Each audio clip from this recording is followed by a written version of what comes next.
أعوذ بالله من الشيطان الرجيم بسم الله الرحمن الرحيم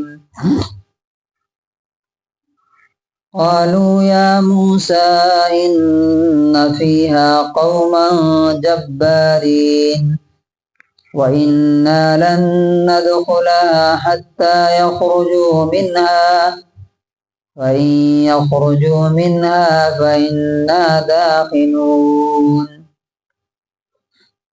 سورہ مائدہ سورہ نمبر 5 آیت نمبر 22 سے 24 تک۔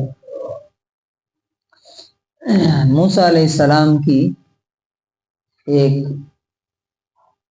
اسٹوری، ایک کہانی ہمیں سنائی جا رہی ہے کہ انہوں نے جب اللہ تعالیٰ کا حکم اپنے لوگوں کو دیا تو انہوں نے کیسا ریئیکٹ کیا اور اس کا انجام کیا ہوا۔ تو موسیٰ علیہ السلام نے کہا تھا کہ تم لوگ اس شہر میں داخل ہو جاؤ۔ کون سے شہر میں؟ فلسطین میں۔ لیکن وہاں پر کون لوگ تھے؟ خالی زمین تو نہیں تھی، وہاں پر بڑے زبردست لوگ تھے، طاقتور، پاورفل۔ تو اصل تو امتحان اللہ تبارک و تعالیٰ کا مقصد ہے کہ بظاہر حالات ٹف دکھا کر کے اللہ تعالیٰ یہ دیکھنا چاہتا ہے کہ میرے بندے میرے اوپر بھروسہ کر کے میرا حکم مانتے ہیں کہ نہیں۔ تو انہوں نے کیا جواب دیا اور اس کے بعد ان کا کیا انجام ہوا وہ دیکھیے۔ انہوں نے کہا قالو، انہوں نے کہا یا موسیٰ، اے موسیٰ، جواب کا انداز دیکھیے، اے اللہ کے نبی۔ اب ہم اپنے بڑوں کا نام کیسا لیتے ہیں؟ باپ کو کوئی نام لے کے نہیں بولتا ہے کہ اے عبداللہ ادھر آئیے۔ یہ ادب کا تقاضا کیا ہے کہ بڑوں کو کس طرح سے بلایا جائے؟ احترام کے ساتھ، عزت کے ساتھ۔ چنانچہ آپ دیکھیے کہ صحابہ کرام نبی صلی اللہ علیہ وسلم کو کس طرح بلاتے، یا رسول اللہ، اے اللہ کے، اے محمد نہیں بولتے صلی اللہ علیہ وسلم۔ ان کا انداز دیکھیے، یا موسیٰ، اے موسیٰ، ان فیہا، بے شک اس کے اندر، قوما جبارین، بہت زبردست لوگ ہیں، بہت طاقتور لوگ ہیں۔ جبار کہتے ہیں، اس میں 3 چیزیں آتی ہیں۔ ایک یہ ہے کہ بہت لمبا ہو، عمالقہ ایک قوم تھی، بہت لمبے لمبے ہوتے تھے۔ دوسرا طاقتور بھی ہو، پاورفل۔ اور تیسرا سرکش جسے بولتے ہیں اردو میں، یعنی لمٹ کراس کرنے والے لوگ، ظالم قسم کے لوگ۔ تو انہوں نے کہا کہ اس میں تو بہت زبردست لوگ ہیں۔ وَإِنَّا، اور ہم لوگ، لَن نَدْخُلَهَا، کبھی اس میں نہیں جائیں گے، ہرگز ہرگز نہیں جائیں گے۔ دیکھیے یہ ہے ایٹیٹیوڈ۔ اللہ کا حکم سننے کے بعد کیا کہہ رہا ہے؟ اللہ کہہ رہا ہے جاؤ، نبی کہہ رہا ہے جاؤ، اور وہ کیا بول رہا ہے؟ لن ندخلها۔ جو لوگ عربی جانتے ہیں ان کو معلوم ہے یہ کسی بات کا انکار کرنے کے لیے آخری لیول ہے۔ لن، لن جب آتا ہے ہم کبھی بھی، بالکل، ایٹ آل، نیور، کبھی نہیں جائیں گے۔ حتی یخرجوا منہا، جب تک کہ وہ وہاں سے نکل نہ جائے، وہاں سے پہلے اللہ تعالیٰ ان کو نکال دے تب ہم جائیں گے، پکا پکایا کھا لیں گے، ہم نہیں لڑنے جاتے۔ فَإِن يَخْرُجُوا مِنْهَا، اگر وہ وہاں سے نکل گئے، فَإِنَّا دَاخِلُونَ، تب ہم چلے جائیں گے۔ تو پھر آپ کا کیا کمال ہے؟ یعنی آپ یہ چاہتے ہیں کہ بیٹھے بیٹھائے آپ کو کیا مل جائے؟ اللہ تعالیٰ مل جائے، جنت مل جائے، تو پھر دنیا بنائی گئی کس لیے؟ اب دیکھیے، ظاہر بات ہے کہ جہاں پہ برے لوگ ہوتے ہیں وہاں پہ اچھے بھی ہوتے ہیں، اسی لیے جنرلائز نہیں کر سکتے کسی بھی قوم کو کہ فلاں قوم، مثلا ہندو سب برے ہیں، ایسا نہیں بول سکتے، بہت سے اچھے ہوتے ہیں اس میں، کسی بھی قوم میں۔ تو کہا قال رجلانی، 2 لوگوں نے کہا۔ کون 2 لوگ؟ من الذین یخافون، ان میں سے جو ڈرتے تھے. کس سے ڈرتے تھے؟ اللہ تعالیٰ سے ڈرتے تھے. انعم اللہ علیہما، اللہ نے ان پر اسپیشل انعام کیا تھا، ریوارڈ دیا تھا ان کو. اس کا کیا مطلب ہوا کہ اللہ کا انعام خالی پیسہ نہیں ہے، خالی مال دولت نہیں ہے. اللہ کا سب سے بڑا انعام کیا ہے؟ کہ کسی کے دل میں اللہ کا ڈر اور اس کا خوف پیدا ہو. یہ سب سے بڑی نعمت ہے دنیا کی. کیونکہ آخرت میں جتنی بھی نعمتیں ہیں سب کس کے لیے؟ وَلِمَنْ خَافَ مَقَامَ رَبِّهِ جَنَّتَانِ، جو اپنے رب کے سامنے کھڑے ہونے سے ڈرا اس کے لیے دو جنت کے محل اور باغ ہیں. وَأَمَّا مَنْ خَافَ مَقَامَ رَبِّهِ، جو اپنے رب کے سامنے کھڑے ہونے سے ڈرتا ہے. وَنَهَى النَّفْسَ عَنِ الْهَوَىٰ، اور اپنے آپ کو برائیوں سے بچاتا ہے. فَإِنَّ الْجَنَّةَ هِيَ الْمَأْوَىٰ، اسی کے لیے تو جنت ہے. تو انہوں نے کیا کہا؟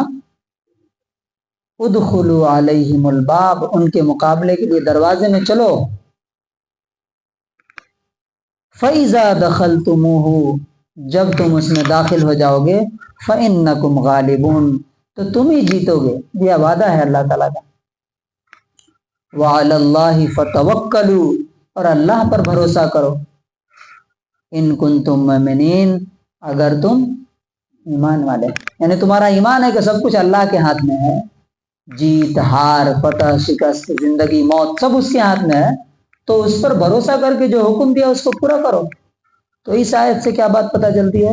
نمبر 1، اللہ کا ڈر اللہ کا بہت بڑا انعام ہے. جو آدمی اللہ سے نہیں ڈرتا ہے، اگر اس کو وہ دنیا کا سب سے ریچسٹ پرسن ہے تو بھی وہ کیا ہے؟ سب سے بد نصیب اور ان لکی انسان. نمبر 2 کیا؟ سب لوگ بول رہے تھے کہ ہم نہیں جائیں گے، 2 لوگوں نے بولا کہ نہیں چلو. اس سے کیا سبق ملتا ہے؟ کبھی ایسا ماحول ہوتا ہے کہ سب لوگ غلط بول رہے ہوتے ہیں تو عام طور سے لوگ کیا کرتے ہیں؟ چپ ہو جاتے ہیں. چھوڑو، سب لوگ اگر نہیں غلط بول رہے، ہم کیوں جائیں اپنے آپ کو بول کر کے رسوا کرنے، ذلیل کرنے یا اسٹرینجر بننے کے لیے. یہاں سکھایا جا رہا ہے بھیڑ کے ساتھ، کراؤڈ کے ساتھ چلنے والوں کا کبھی نام نہیں لیا جاتا. یہ لوگوں نے مین اسٹریم سے ہٹ کر کے بات کی. جو لوگ بات کر رہے تھے اس کے خلاف بولا. اس کے لیے کریج اور ہمت اور اللہ کا ڈر چاہیے. ہم لوگ کیا بولتے ہیں؟ سب لوگ نہیں کر رہے ہیں ہم کیوں کریں، سب لوگ ایسا ہی بول رہے ہیں ہم کیوں جائیں صحیح بولنے کے لیے. نہیں، اللہ تبارک و تعالیٰ ایسے ہی ماحول میں تو چیک کرتا ہے کہ تمہارے اندر واقعی ایمان ہے کہ نہیں. کوئی آدمی نہ بولے پورے ٹمکر میں، کوئی صحیح نہیں بولے میں صحیح بولوں، کوئی حق کا ساتھ نہیں دے میں دوں گا. یہ کریج ہونا چاہیے. اور تیسری بات کیا؟ اللہ پر بھروسہ کا مطلب بیٹھے بیٹھے اللہ کی مدد نہیں ہے. میں گھر میں بیٹھا ہوا ہوں اللہ تعالیٰ روزی پہنچا دے گا، یہ نہیں. میں دشمن سے لڑوں بھی نہیں اور اللہ تعالیٰ جیت دے گا. یہاں کیا کہا جا رہا؟ پہلے ریزنز، جو مینس ہیں، جو ذریعہ ہے وہ اختیار کرو، جا کے لڑو، پھر اس کے بعد اللہ پر بھروسہ کرو. ایسا نہیں ہو سکتا کہ تم گھر میں بیٹھے رہو اللہ تعالیٰ تمہارے ہاتھ میں حکومت دے دے گا. نہیں، ایسا نہیں ہو سکتا.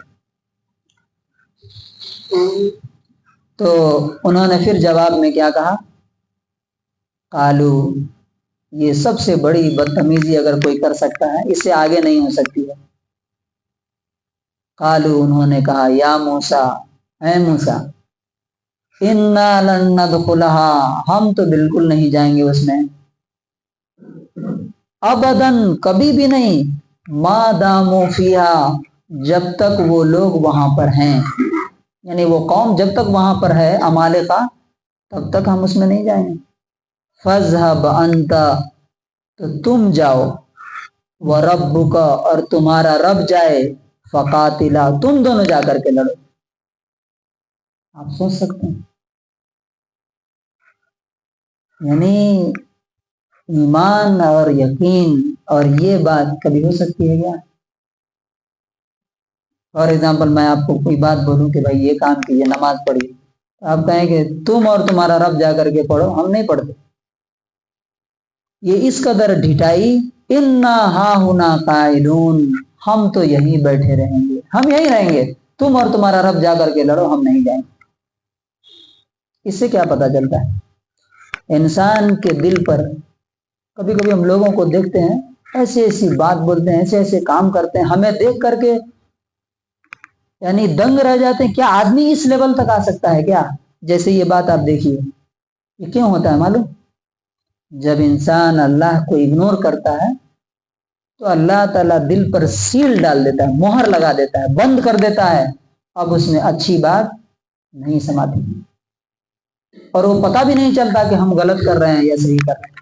یہ آخری لعنت ہے اللہ تعالیٰ کی، جو اللہ تعالیٰ نے قرآن میں کہا کہ لعنہم اللہ، اللہ ان پر لعنت کر دیتا ہے، اور ختم اللہ علی قلوبہم، ان کے دلوں پر کیا کر دیتا ہے؟ سیل ڈال دیتا ہے، مہر لگا دیتا ہے۔ اس کا انگلش ٹرانسلیشن ہے، They said, O Moses, within a people of tyrannical strength, and we will never enter it until they leave it. But if they leave it, then we will enter. Said two men of those who feared to disobey, upon whom Allah had bestowed favor, enter upon them through the gate. For when you have entered it, you will be predominant, and upon Allah you rely if you are believers. They said, O Moses, we will not enter it ever as long as they are within it. Go you and your Lord and fight. We are remaining here. تو conclusion اور خلاصہ کیا ہے؟ یہ اللہ تعالیٰ ہمیں کیوں سنا رہا؟ تمہارے سامنے بھی اللہ کا حکم آئے گا، کہیں تمہارا یہ ایٹیٹیوڈ نہ ہو، ورنہ تمہارا بھی انجام کل آئے گا کہ ان کے ساتھ اللہ تبارک و تعالیٰ نے کیا کیا۔ اب ایک آخری بات کہہ کر کے انشاءاللہ ختم کریں گے۔ اللہ کے رسول نے محمد صلی اللہ علیہ وسلم نے بھی صحابہ سے اسی طرح کہا تھا۔ مکے کے عرب کی سب سے طاقتور لوگ لڑاکے کون تھے؟ مکے والے، قریش۔ فوجی اعتبار سے ملٹری پاور سب سے زیادہ ان کی تھی۔ 1000 کی فوج آ رہی ہے اور ادھر 313 لوگ ہیں۔ اللہ کے رسول نے کہا کہ بولو کیا؟ فوج آ رہی ہے، ہمارے پاس ہتھیار بھی نہیں ہے، کچھ نہ سواری ہے نہ تلوار ہے، کچھ بھی نہیں، کیا کرنا چاہتے ہیں؟ انہوں نے کیا جواب دیا؟ یہاں جواب آپ نے سن لیا، اور انہوں نے جواب دیا، کھڑے ہو گئے سعد ابن عبادہ، یا سعد بن عبادہ وہاں کے جو لیڈر تھے مدینہ میں، کہا کہ اے اللہ کے رسول، ہم ویسا نہیں کہیں گے جیسا یہودیوں نے موسیٰ علیہ السلام سے کہا تھا، فَاذْهَبْ أَنْتَ وَرَبُّكَ فَقَاتِلَا۔ ہم تو آپ سے یہ کہتے ہیں کہ آپ اگر ہم سے بولیں گے تو ہم سمندر میں کود جائیں۔ اللہ تبارک و تعالیٰ نے ان کی یہ ادا اور یہ اوبیڈینس کتنی پسند کی کہ 313 کو 1000 عرب کی سب سے پاورفل آرمی پر کیا کیا؟ جیت دے دیا۔ تو اللہ تبارک و تعالیٰ سے دعا ہے کہ اللہ تعالیٰ ہمیں بھی وہ ایمان، وہ یقین اور وہ اوبیڈینس عطا فرمائے جو صحابہ کرام کو دیا تھا، اور یہودیوں کی اس جو بیڈ ایٹیٹیوڈ ہے اس سے ہمیں بچنے کی توفیق نصیب فرمائے۔ اور اللہ کا جب بھی کوئی حکم آئے، سمعنا و اطعنا، ہم نے سنا اور مان لیا، اس بات کی توفیق عطا فرمائے۔